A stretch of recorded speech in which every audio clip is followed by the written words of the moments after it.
إن الحمد لله نحمده ونصلي على رسوله الكريم أما بعد أعوذ بالله السميع العليم من الشيطان الرجيم من همزه ونفخه ونفثه بسم الله الرحمن الرحيم يا أيها الذين آمنوا إن تطيعوا الذين كفروا يردوكم على أعقابكم فتنقلبوا خاسرين۔ تفسیر القرآن کے سبق میں آج انشاءاللہ ہم سورہ آل عمران کا رکوع نمبر 16 پڑھیں گے۔ پہلے اس کا لفظی ترجمہ ہم دیکھتے ہیں، پھر تفسیر پڑھیں گے۔ یا ایھا الذین آمنو، اے وہ لوگو جو سب ایمان لائے ہو، ان اگر تطیعوا تم سب اطاعت کرو گے، بات مانو گے، الذین ان کی جن کفروا سب نے کفر کیا، یردوکم تو وہ پھیر دیں گے تمہیں، علی اعقابکم تمہاری ایڑیوں پر، یعنی تمہیں دوبارہ کفر میں وہ داخل کر دیں گے۔ تم نے اسلام قبول کیا، اللہ رب العالمین نے تمہیں جہالت سے نکالا، اب اگر ان کی باتوں میں آؤ گے تو تمہیں دوبارہ کفر میں داخل کر دیں گے۔ فتنقلبوا پس تم سب لوٹو گے، خاسرین خسارہ پانے والے بن کر۔ بل اللہ بلکہ اللہ ہی مولاکم تمہارا سرپرست ہے، اللہ ہی تمہارا دوست ہے، ان کافروں سے دوستیاں مت لگاؤ۔ ہوا اور وہ خیر الناصرین بہترین مددگار ہے۔ سنلقی ان قریب ہم ڈال دیں گے، فی قلوب دلوں میں، الذین ان لوگوں کے، کفروا کہ جن سب نے کفر کیا، الرعب تمہارا رعب، بما اس وجہ سے کہ اشرکوا ان سب نے شریک بنایا، باللہ اللہ کا، ما لم جو کہ نہیں، ینزل اس نے اتاری، بہی اس کی، سلطانہ کوئی دلیل، ومأواہم اور ان کا ٹھکانہ، النار آگ ہے، وبئس اور برا ہے، مثویٰ ٹھکانہ، الظالمین ظالموں کا، وَلَقَدْ اور البتہ تحقیق، صدقکم اللہ سچ کر دکھایا تمہیں اللہ نے، وعدہ اپنا وعدہ، اذ جب، تحسونہم تم سب قتل کر رہے تھے انہیں، بِإِذْنِهِ اس کے حکم سے،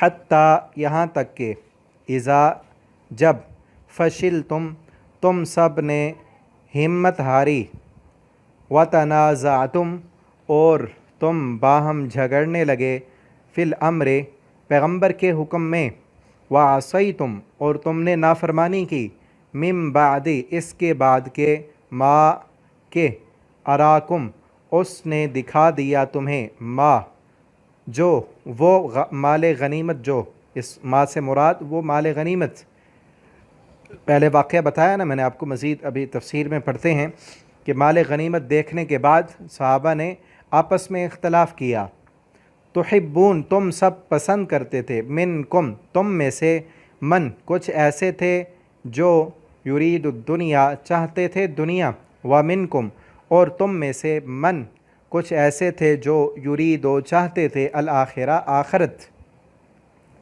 ثم پھر اس نے، صرفکم پھیر دیا تمہیں، عنہم ان سے، لیبتلیکم تاکہ وہ آزمائش کرے تمہاری، وَلَقَدْ اور البتہ تحقیق، عفا اس نے درگزر کیا، عنکم تم سے، واللہ اور اللہ تعالی، ذو فضل فضل کرنے والا ہے، علی المؤمنین مومنوں پر، اذ تصعدون جب تم سب چڑھے جا رہے تھے، ولا اور نہیں، تلوون تم سب پلٹ کر دیکھتے تھے، علی احد کسی کو، والرسول اور رسول صلی اللہ علیہ وسلم، یدعوکم وہ بلا رہے تھے تمہیں، فی اخراکم تمہارے پیچھے سے، فاصابکم تو اس نے پہنچایا تمہیں، غمن غم، بے غمن غم پر، اس رب نے تمہیں غم پر غم پہنچایا، لکی لا تاکہ نہ، تحزنوا تم سب غم کرو، علی اس پر جو،